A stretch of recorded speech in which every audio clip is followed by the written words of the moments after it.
I truly can't, Sterling whimpered. Then, a spark of malicious genius flickered in his watery eyes. Unless I was sick. If I were incapacitated, I would have to appoint an acting base commander. Someone expendable.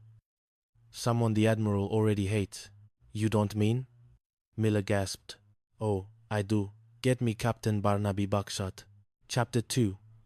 The Coronation of Captain Buckshot. Barnaby Barn Buckshot was currently overseeing a very important tactical maneuver, a high-stakes turtle race behind the tool shed. His crew, a collection of miscreants, including the silver-tongued Fingers Gumbo, the twitchy Twitch Higgins, and the eternally confused Lieutenant J. Percival Percy Pringle, were cheering as Shelley took the lead. When the summons came, Buckshot smoothed out his crumpled shirt, which hadn't seen an iron since the start of the spat, and headed to the Commodore's office. He found Sterling draped across a chaise lounge, a cold compress on his head, looking like a tragic heroine in a cheap opera. Buckshot, Sterling groaned, his voice a pathetic rasp. The medics, they don't know what it is. Gorgonian fever, perhaps. Or the archipelagic ague. Terrible, sir. Should I start measuring you for the box? Buckshot asked, his eyes gleaming with hidden amusement.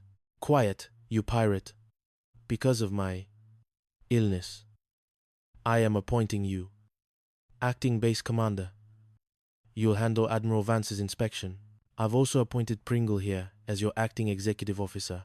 Percy Pringle, who had been trying to salute and dropped his hat into a wastebasket, beamed.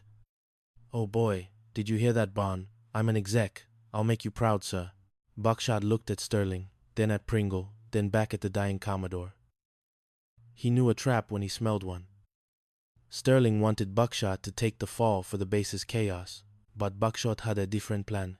If he was in charge, Isla de Azar was going to become the greatest resort the Navy had ever seen. I accept the burden, sir, Buckshot said solemnly.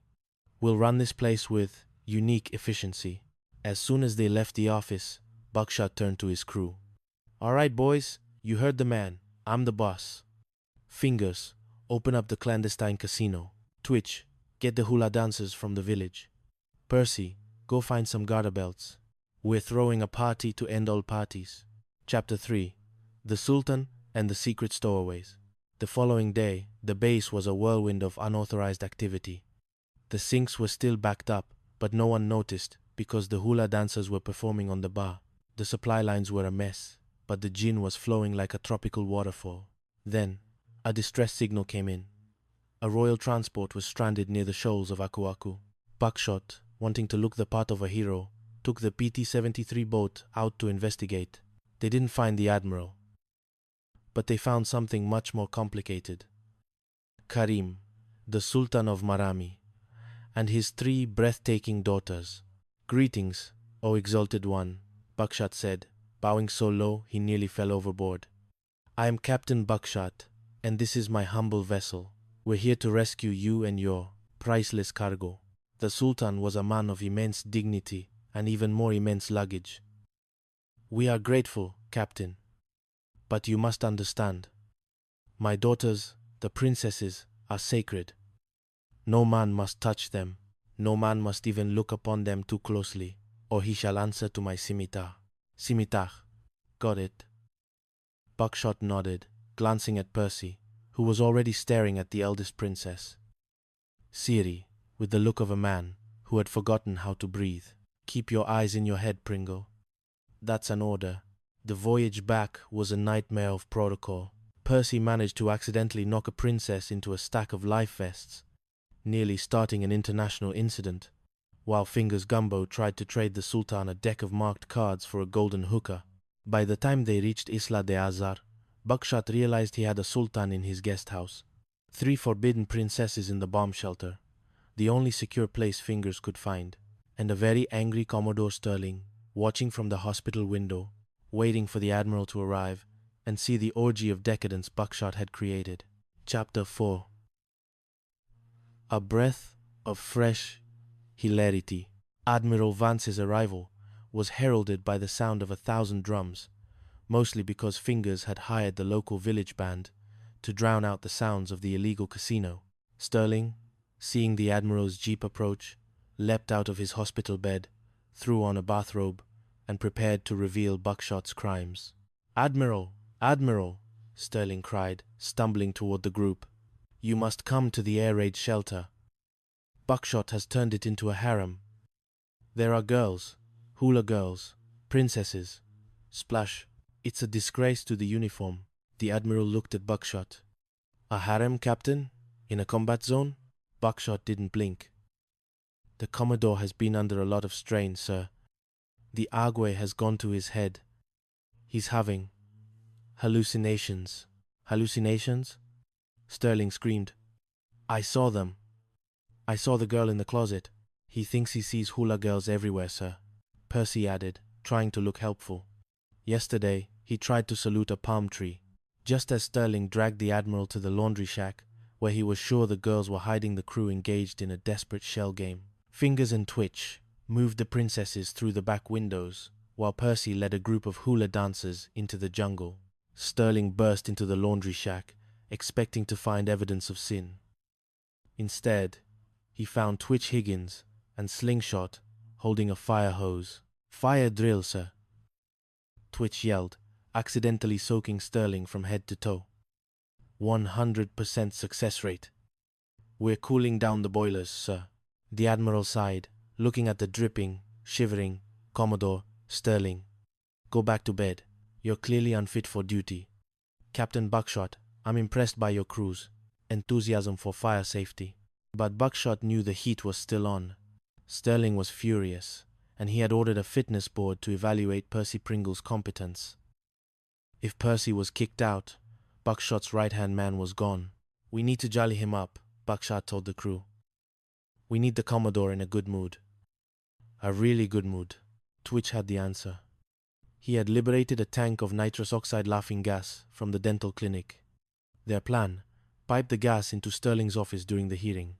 The plan was a masterpiece of slapstick. As Sterling sat behind his desk, ready to tear Percy a new one, fingers cracked the valve on the tank outside. Within minutes, the Commodore began to giggle. "And another thing, Pringle," Sterling said, his voice rising in pitch. "Ha, ha, ha." "Sir?" Percy asked, confused. "I like you, Pringle. You're my Chucky Wucky. Let's cancel the hearing. Let's have a parade. Look at me, I'm an airplane." Sterling began running around the office, fanning his arms and making vroom noises.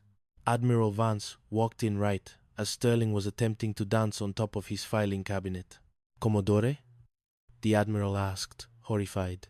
"Admiral, you're a big, beautiful bird," Sterling cheered, trying to pinch the Admiral's cheek.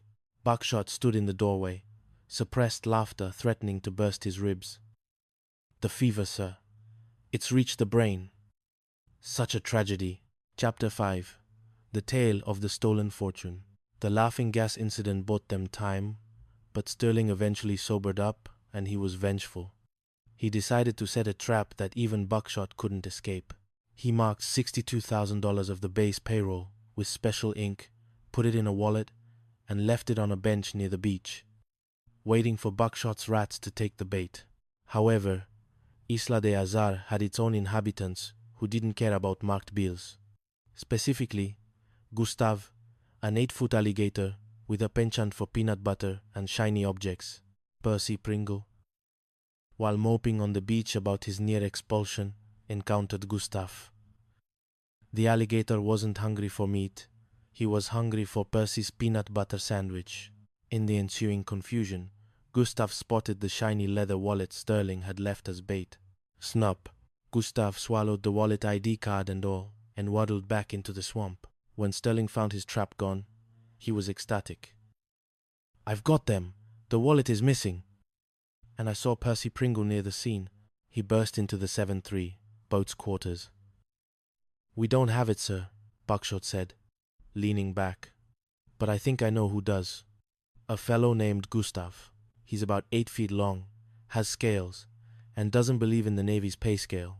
"An alligator?" Sterling roared. "You're blaming a reptile? I'll have you all in the brig for this." The situation moved to a formal court-martial. Sterling was the prosecutor, and Percy was at his own insistence his own defense attorney. I objected.